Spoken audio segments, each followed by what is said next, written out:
A'udzubillahi minasyaitonirrajim. Bismillahirrahmanirrahim. Assalamualaikum warahmatullahi wabarakatuh. Alhamdulillahirabbil alamin. Allahumma shalli ala Muhammad wa ala ali sayyidina Muhammad. Kita masuk pada bagian kedua dari kisah perang Tabuk. Setelah Rasulullah SAW mengetahui peta kekuatan kaum muslimin di pinggir Teluk Arab, beliau kembali lagi ke Madinah.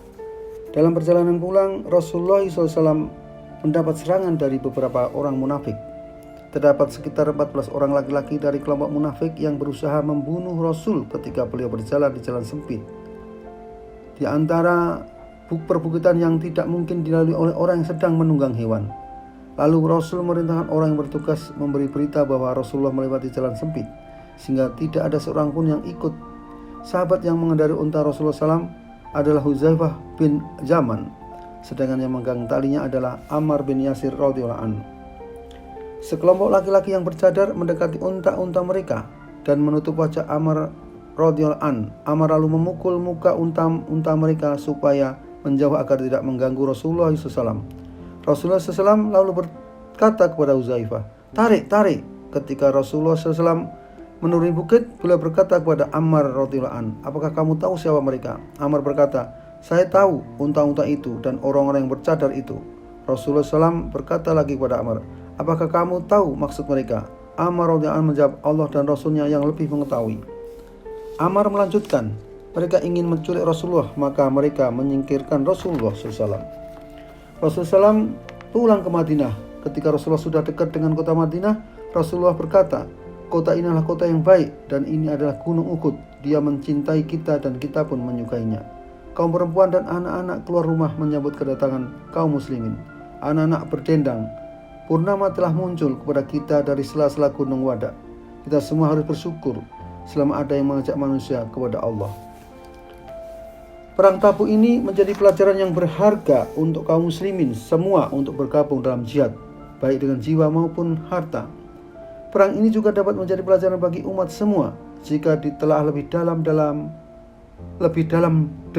dengan intelektualitas tinggi, karena sebelum Rasulullah SAW meninggal dunia menghadap Sang Maha Pencipta, beliau telah menyelidiki beberapa besar kemungkinan memenangkan peperangan dengan Romawi sepeninggal beliau.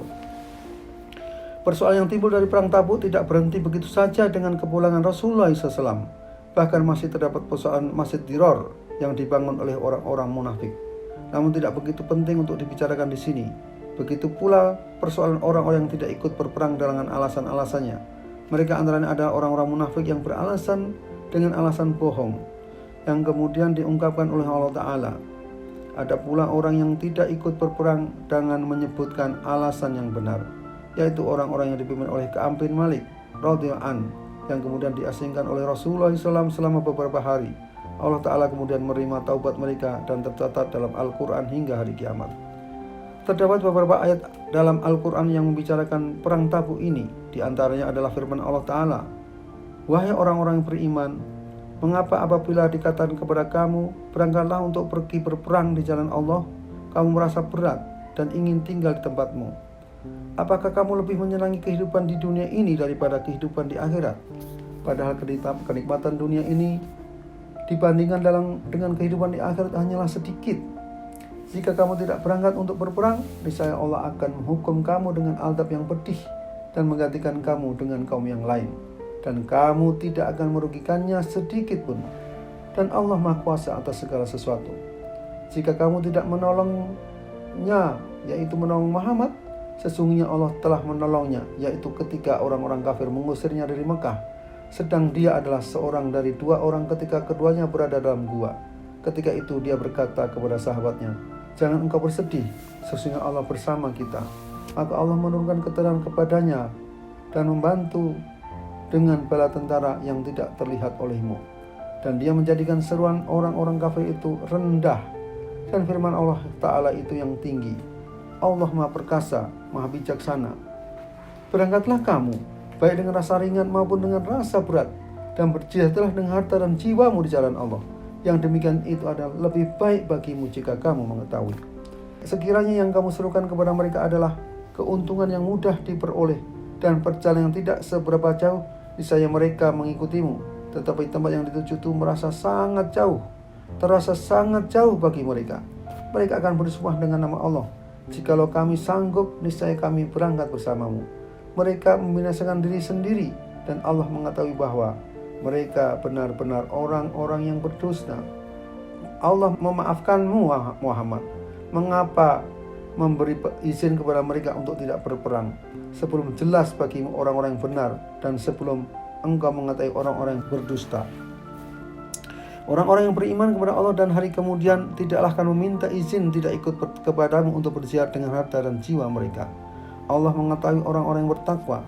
Sesungguhnya akan meminta izin kepadamu hanya orang yang tidak beriman kepada Allah dan hari kemudian, dan hati mereka ragu. Karena itu mereka selalu bimbang dalam keraguan. Dan jika mereka mau berangkat, niscaya mereka menyiapkan persiapan untuk keberangkatan itu. Tetapi Allah tidak menyukai keberangkatan mereka. Maka Dia melemahkan keinginan mereka dan dikatakan kepada mereka, tinggallah kamu bersama orang-orang yang tinggal. Jika mereka berangkat bersamamu, niscaya mereka tidak akan menambah kekuatanmu, malah hanya akan membuat kekacauan. Dan mereka tentu bergegas maju ke depan di celah-celah barisanmu untuk mengadakan kekacauan di barisanmu. Sedangkan di antara kamu ada orang-orang yang sangat suka mendengarkan perkataan mereka. Allah mengetahui orang-orang yang zalim. Sesungguhnya sebelum itu mereka memang sudah berusaha membuat kekacauan dan mengatur berbagai tipu daya bagimu dengan memutarbalikkan persoalan, hingga datanglah kebenaran pertolongan Allah dan menanglah urusan Allah. Padahal mereka tidak menyukainya, dan di antara mereka ada orang yang berkata, berilah aku izin tidak pergi berperang, dan janganlah engkau Muhammad menjadikan aku terjerumus ke dalam fitnah. Ketahuilah bahwa mereka telah terjerumus ke dalam fitnah, dan sungguh jahanam meliputi orang-orang yang kafir. Jika engkau Muhammad mendapatkan kebaikan, mereka tidak senang. Tetapi jika engkau ditimpa bencana, mereka berkata, sungguh sejak semula kami telah berhati-hati tidak pergi berperang. Dan mereka berpaling dengan perasaan gembira. Katakanlah Muhammad, tidak akan menimpa kami melainkan apa yang telah ditetapkan Allah bagi kami. Dialah pelindung kami, dan hanya kepada Allah lah bertawakallah orang-orang yang beriman. Katakanlah Muhammad, tidak ada yang kamu tunggu-tunggu bagi kami, kecuali salah satu dari dua kebaikan, menang atau syahid. Dan kami menunggu-nunggu bagi kamu bahwa Allah akan menimpakan azab kepadamu dari sisinya, atau azab melalui tangan kami. Maka tunggulah, sesungguhnya kami menunggu pula bersamamu. Atau ayat 38 sampai dengan 52. Firman Allah Ta'ala, sama saja engkau Muhammad memohonkan ampunan bagi mereka atau tidak memohon ampunan bagi mereka. Walaupun engkau memohon ampunan bagi mereka 70 kali, Allah tidak akan memberi ampunan kepada mereka. Yang demikian itu karena mereka ingkar kepada Allah dan Rasulnya. Dan Allah tidak memberi petunjuk kepada orang-orang yang fasik. Orang-orang yang ditinggalkan tidak ikut berperang merasa gembira duduk-duduk diam sepeninggal Rasulullah. Mereka tidak suka berjihad dengan harta dan jiwa mereka di jalan Allah dan berkata, janganlah kamu berangkat dalam panas terik ini. Katakanlah Muhammad, api neraka jahanam lebih panas. Jika mereka mengetahui, maka biarkanlah mereka tertawa sedikit dan menangis yang banyak sebagai balasan terhadap apa yang selalu mereka perbuat. Maka jika Allah mengembalikanmu Muhammad kepada suatu golongan dari mereka, kemudian mereka minta izin kepadamu untuk keluar dari berperang, maka katakanlah, kamu tidak boleh keluar bersamaku selama-lamanya dan tidak boleh memerangi kaum musuh bersamaku. Sesungguhnya kamu telah rela tidak pergi sejak semula. Karena itu duduklah, tinggallah bersama orang yang tidak ikut berperang.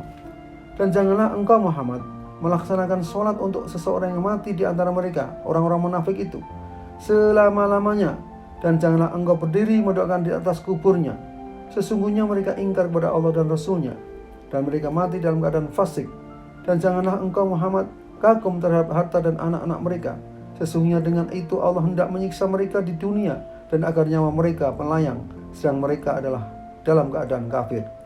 Dan apabila diturunkan suatu surah yang memerintahkan kepada orang-orang munafik, berimanlah kepada Allah dan berjihad bersama Rasulnya, niscaya orang-orang yang kaya dan berpengaruh di antara mereka meminta izin kepadamu untuk tidak berjihad. Dan mereka berkata, biarkanlah kami berada bersama orang-orang yang duduk tinggal di rumah.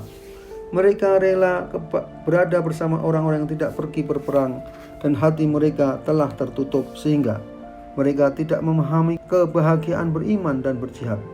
Tetapi Rasul dan orang-orang yang beriman bersama dia, mereka berjihad dengan harta dan jiwa. Mereka itu memperoleh kebaikan. Mereka itulah orang yang beruntung. Allah telah menyediakan bagi mereka surga yang mengalir di bawahnya sungai-sungai. Mereka kekal di dalamnya. Itulah kemenangan yang agung. Dan di antara orang-orang Arab Badui datang kepada Nabi mengemukakan alasan agar diberi izin untuk tidak berperang. Sedang orang-orang yang mendustakan Allah dan Rasulnya duduk berdiam. Kelak orang-orang yang kafir di antara mereka akan ditimpa azab yang pedih. Tidak ada dosa karena tidak pergi berperang atas orang yang lemah, orang yang sakit, dan orang yang tidak memperoleh apa yang akan mereka infakkan. Apabila mereka berlaku ikhlas kepada Allah dan Rasulnya, tidak ada alasan apapun untuk menyalahkan orang-orang yang berbuat baik. Dan Allah Maha Pengampun, Maha Penyayang, dan tidak ada pula dosa atas orang-orang yang datang kepadamu agar engkau memberi kendaraan kepada mereka. Lalu engkau berkata, aku tidak memperoleh kendaraan untuk membawamu. Lalu mereka kembali, sedang mata mereka bercucuran air mata karena sedih, disebabkan mereka tidak memperoleh apa yang akan mereka infakkan untuk ikut berperang. Sesungguhnya alasan untuk menyalahkan hanyalah terhadap orang-orang yang meminta izin kepadamu untuk tidak ikut berperang, padahal mereka orang kaya. Mereka rela berada bersama orang-orang yang tidak ikut berperang, dan Allah telah mengunci hati mereka sehingga mereka tidak mengetahui akibat perbuatan mereka. Mereka orang-orang munafik itu yang tidak ikut berperang akan mengemukakan alasannya kepadamu ketika kamu telah kembali kepada mereka. Katakanlah Muhammad, janganlah kamu mengemukakan alasan kami tidak percaya lagi kepadamu. Sungguh Allah telah memberitahukan kepada kami tentang beritamu, dan Allah akan melihat pekerjaanmu. Demikian Rasulnya, kemudian kamu dikembalikan kepada Allah yang Maha mengetahui segala yang gaib dan yang nyata. Lalu dia memberitakan kepadamu apa yang telah kamu kerjakan. Mereka akan bersumpah kepadamu dengan nama Allah ketika kamu kembali kepada mereka, agar kamu berpaling dari mereka.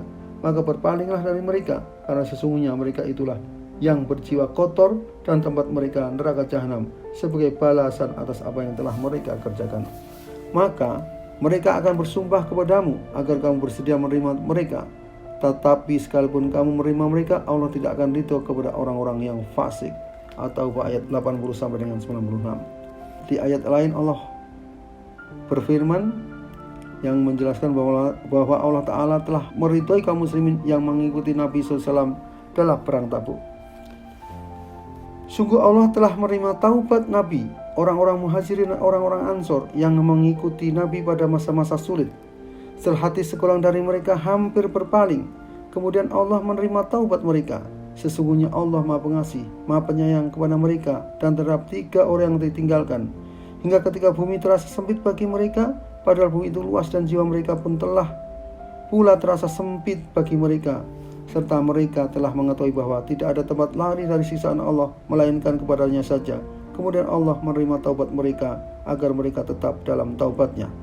Sesungguhnya Allah Maha Penerima Taubat, Maha Penyayang. Wahai orang yang beriman, bertakwalah kepada Allah dan bersamalah kamu dengan orang-orang yang benar. Tidak pantas bagi penduduk Madinah dan orang-orang Arab Badui yang berdiam di sekitar mereka tidak turut menyertai Rasulullah pergi berperang, dan tidak pantas pula bagi mereka lebih mencintai diri mereka daripada mencintai diri Rasul. Yang demikian itu karena mereka tidak ditimpa kehausan, kepayahan, dan kelaparan di jalan Allah, dan tidak pula menginjak sesuatu tempat yang membangkitkan amarah orang-orang kafir, dan tidak menimpakan suatu bencana kepada musuh, kecuali semua itu dituliskan bagi mereka sebagai suatu amal kebajikan. Sungguh Allah tidak menyia-nyiakan pahala orang-orang yang berbuat baik, dan tidaklah mereka memberikan infak, baik yang kecil maupun yang besar, dan tidak pula melintasi suatu lembah, kecuali akan dituliskan bagi mereka sebagai amal kebaikan, untuk diberi balasan oleh Allah dengan yang lebih baik daripada apa yang telah mereka kerjakan. Dan tidak sepatutnya orang-orang mukmin itu semua pergi ke medan perang. Mengapa sebagian dari setiap golongan di antara mereka tidak pergi untuk memperdalam pengetahuan agama mereka dan untuk memberi peringatan kepada kaumnya apabila mereka telah kembali, agar mereka dapat menjaga dirinya. Wahai orang-orang yang beriman, perangilah orang-orang kafir yang di sekitar kamu, dan adalah mereka merasakan sikap tegas darimu, dan ketahuilah bahwa Allah bersama orang-orang yang bertakwa. At-Taubah ayat 117 sampai dengan 123. Assalamualaikum warahmatullahi wabarakatuh.